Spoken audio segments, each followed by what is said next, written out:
Assalamualaikum warahmatullahi wabarakatuh. Alhamdulillahilladzi anzalal Qur'ana fi Ramadan hudan linnasi wa bayyinatin minal huda wal furqan. Asyhadu an la ilaha illallah wa asyhadu anna Muhammadan abduhu wa rasuluh, amma ba'd. Faqad qala Allah ta'ala fi kitabihil karim, a'udzu billahi minasy syaithanir rajim. Bismillahirrahmanirrahim. Wa ma khalaqatul jinna wal insa illa liya'budun. Shadaqallahul azim. Allahumma arhamna bil Qur'an. Bapak Ibu hadirin hadirat, as-shaimin was-shaimat wal qaimin wal qaimat rahimakumullah. Syukur alhamdulillah kita kepada Allah Subhanahu wa taala karena kita masih diberi kesempatan untuk beribadah di bulan Ramadan 1442 Hijriah tahun ini. Jemaah rahimakumullah, Allah Subhanahu wa taala menegaskan bahwa tujuan penciptaan manusia adalah untuk menyembah kepadanya. Wa ma khalaqtul jinna wal insa illa liya'budun. Tidaklah aku ciptakan jin dan manusia kecuali hanya untuk menyembah kepadaku. Kalimat ma di ayat ini adalah ma an-nafiyah lil jinsiyah, menidakkan segala-galanya. Lalu di tengahnya adalah lafaz illa, illa hanya mengisbat, menetapkan hanya. Jadi manusia dan jin hanya untuk menyembah Allah Subhanahu wa taala. Jadi kalaulah bukan untuk menyembah Allah, maka manusia dan jin tidak akan diciptakan oleh Allah Subhanahu wa taala. Nah, kalau begitu seluruh aspek kehidupan kita adalah ibadah. Jadi ibadah bukan hanya ritual, sholat, puasa, zakat, tapi semua kehidupan kita. Kullu ma yuhibbuhullah wa yarda. Segala yang Allah cintai, yang Allah ridhai adalah ibadah. Nah, ibadah secara bahasa ada beberapa makna dan sekaligus menjadi syarat dalam ibadah. Yang pertama, ibadah bermakna at-ta'ah, ketaatan kepada Allah Subhanahu wa taala. Jadi, seorang mukmin yang beribadah tulus kepada Allah, apa saja yang Allah perintahkan, dia taat. Tidak dianalisa dulu apa hikmah di baliknya, tidak, dia taat apapun. Sami'na wa ata'na, kami dengar, kami patuhi. Baik itu melaksanakan perintah maupun meninggalkan larangan. Kemudian prinsip ibadah yang kedua adalah al-khudu'. Al-khudu' alif lam kha dal waw ain. Al-khudu' artinya tunduk.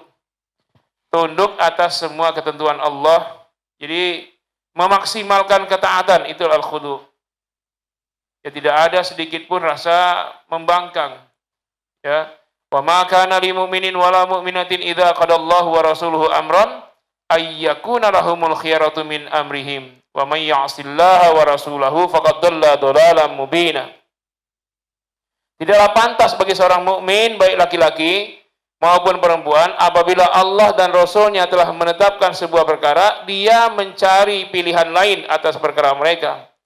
Barang siapa yang maksiat durhaka kepada Allah dan Rasul, faqad dhalla dhalalan mubina, maka mereka itulah yang sesat dengan kesesatan yang sangat jelas.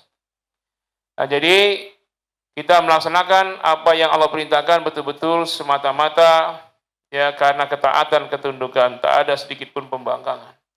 Kemudian yang ketiga, makna ibadah adalah adzillu, penghinaan. Menghinakan diri kita di hadapan Allah Subhanahu wa taala, tidak ada sedikit pun kesombongan. Karena itu seruan ibadah, seruan salat itu membesarkan Allah. Allahu akbar, Allahu akbar, Allah Maha besar, Allah Maha besar. Nanti baru azan itu di tengahnya hayya 'alas shalah. Jadi bukan di awalnya hayya 'alas shalah. Ketika Allahu Akbar, Allah Maha besar, maka semuanya kecil. Diri kita kecil, bisnis kita kecil, meeting kita kecil, urusan dengan yang lain itu semuanya kecil. Allah yang Maha besar, maka tinggalkan semuanya menuju ibadah kepada Allah Subhanahu wa ta'ala. Dan tidak ada sedikit pun kesombongan. Sombong tidak akan diridhoi dan sombong tidak akan masuk surga. La yadkhulul jannata man kana fi qalbihi mithqala dzarratin min kibrin. Tak akan masuk surga seorang yang dalam hatinya ada kesombongan walaupun sebesar zarrah. Jangankan masuk surga, yang sudah di surga saja terusir. Iblis itu makhluk surga, karena sombong akhirnya diusir. Coba bayangkan, kita mau sombong, ya belum apa-apa kita tidak akan pernah mungkin menginjak surga kalau ada kesombongan. Kemudian yang terakhir, yang keempat, ibadah itu maknanya adalah al-wala, loyalitas. Seorang mukmin harus punya sikap yang jelas. Kemana dia loyal, kemana dia berpihak. Allah menetapkan dalam surah Al-Maidah, surah kelima, ayat 55, 56. Kemana kita berloyal? A'udzubillahi minasyaitonirrajim.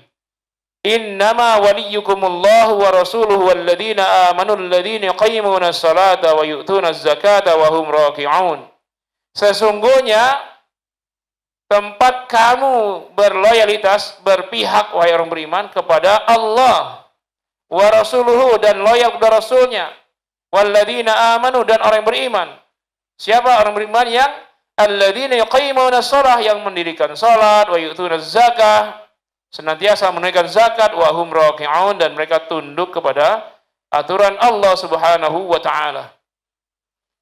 Wa may yatawallallaha wa rasulahu walladzina amanu, siapa yang loyalnya, keberpihakannya kepada Allah, Rasulnya, dan orang beriman, fa inna hizballah, maka itulah golongan Allah, humul ghalibun, merekalah orang-orang yang menang.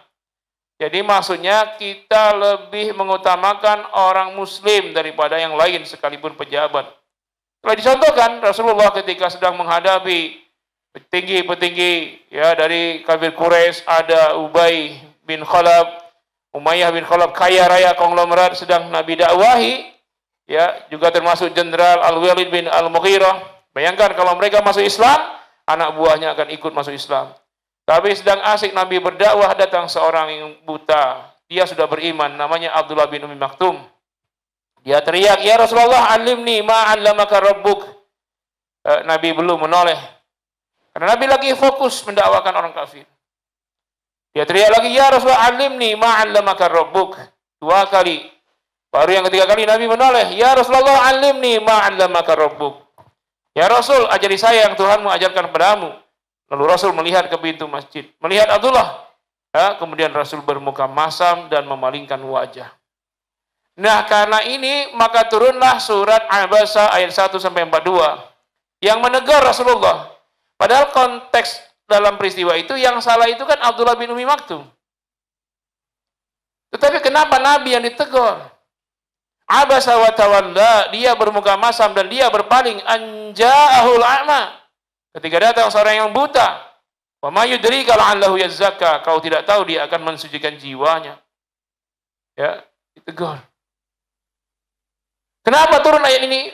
Mengajarkan kepada kita bahwa urusan seorang mukmin selemah apapun wajib lebih diutamakan daripada orang yang tidak beriman, sekalipun pembesar, penguasa, konglomerat.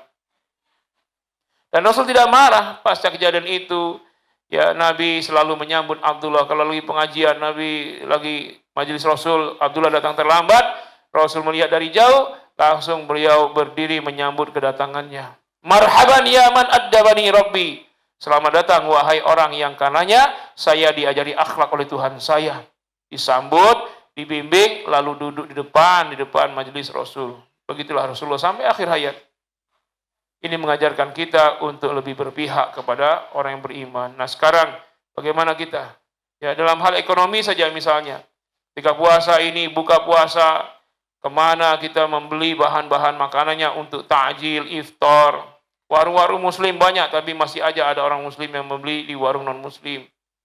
Air minum dalam kemasan, produksi muslim banyak, masih saja dia pakai produk asli orang kafir. Misalnya dari negara kafir pula, yang menghina Nabi pula. Potensinya besar coba. Beras saja coba bayangkan nanti pas zakat, berapa ton zakat beras itu akan beredar di semua masjid. Alangkah ruginya kita yang beribadah, yang ambil barokahnya non-muslim.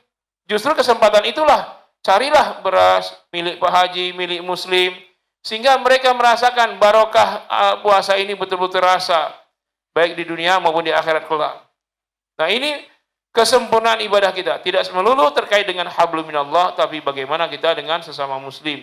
Apalagi saudara kita banyak yang kena PHK karena pandemi, ya, karena yang lain-lain. Mudah-mudahan sempurna ibadah kita dengan memperkokoh hablum minallah dan juga menyempurnakan hablum minannas.